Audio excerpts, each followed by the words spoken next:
ভাই একটু কথা বলতে চাচ্ছিলাম। ভাই কথা বলার সময় নেই, দেখতেছেন না চা বানাচ্ছি। ভাই মাস শেষ, আপনার কাছে কিছু টাকা বাকি ছিল, টাকাটা দেন, নিয়ে চলে যাই। আমার এই কোম্পানির লোকের একই সমস্যা, এসে টাকা দেন টাকা দেন টাকা দেন, টাকা কেন নিয়ে বসে আছি। আমরা তো কোম্পানির চাকরি করি ভাই, তাদেরকে টাকা ঠিকঠাক মতো বুঝাই না দিলে আমাদের বেতন দেয় না। ভাই পেশাল করেন না, এখানে জানতো এমনি পেশা কিনা নেই, তারপরে কানে কাছে এসে পেশাল করতেছে, পেশা কিনা টাকা দিবেন যান। ভাই আমার দোকানের মাল তো সব বেচে শেষই করে ফেলাইছেন, দেন ভাই টাকাটা দেন, আমি চলে যাই, আমার আবার অন্য জায়গায় কালেকশন করতে। এই এক কথা তো কতবার বলা লাগে, বললাম না যে পরে দেব। ঠিক আছে ভাই, আজকের মতো চলে যাচ্ছে, আগামীকাল আবার আসবো, টাকাগুলো দিয়ে দেন। আর ভাই আমার মনে হয় আপনার দোকানের কোম্পানি থেকে মাল দেবে না। এই তুই কি বললি, আমার দোকানে মাল দিবি না মানে? তুই আর তোর কোম্পানি যখন ওই রাস্তা দিয়ে ভ্যানে করে মাল নিয়ে যাবি না, শালা তোদের সবাইকে বেঁধে রেখে আমি মাল নামিয়ে রাখবো, দেখি তোর কোন শালা আসে আমার দোকান থেকে টাকা নিতে। ভাই কিছু মনে করেন না, আমি কোম্পানির রেসার, আমি অর্ডার কাটি আবার টাকা কালেকশন করি। আর আমাদের কোম্পানির যে দারোয়ান, সেও কিন্তু ভাই এসএসসি পাস। আপনি আমার সাথে যে ব্যবহারটা করতেছেন, আমার মনে হয় আপনি ওর সাথে এই ব্যবহার করার যোগ্যতা রাখেন না।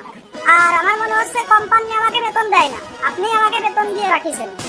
এই তোরা তো চাকর, তোর সাথে কি এমন ভালো ব্যবহার করতে হবে, তোর ভালো লাগলেও না না লাগলে সেটা আমার দেখার বিষয় না, তুই এখান থেকে যা। ভাই আপনাদেরকে কত সুযোগ দেওয়া হয়, আমরা নিজ খরচে আপনাদেরকে মাল দিয়ে যাই, আপনারা বিক্রি করেন, তারপরে আমরা টাকা নিয়ে। হ্যাঁ আমাদের মতো দোকানদাররাই তোদের মাল বিক্রি করে বলে কোম্পানি তোদেরকে বেতন দেয়।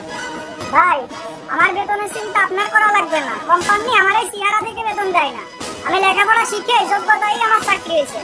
ভাই আমি অশিক্ষিত, এর থেকে ভালো ব্যবহার আমি তোর সাথে করতে পারবো না। ভাই অনার্স মাস্টার শেষ করে এই চাকরিতে জয়েন করেছি নিজের যোগ্যতায়, আর চাকরিতে এসে যদি আপনারা এরকম ব্যবহার করেন, তাহলে সারা জীবন কষ্ট করে লেখাপড়া শিখে লাভ কি?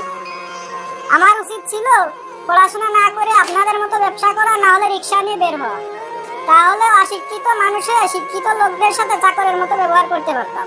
বাস্তবতা থেকে মনে হয় কোনো মধ্যবিত্ত ঘরের সন্তানের লেখাপড়া শেখা উচিত না, কারণ এই দুনিয়ার সব থেকে সস্তা মানুষ হচ্ছে মধ্যবিত্ত ঘরের সন্তান। আরে ভাই আমাদের ঘরেও তো মা বোন আছে, তাদেরও তো খাবারের ব্যবস্থা করা লাগে।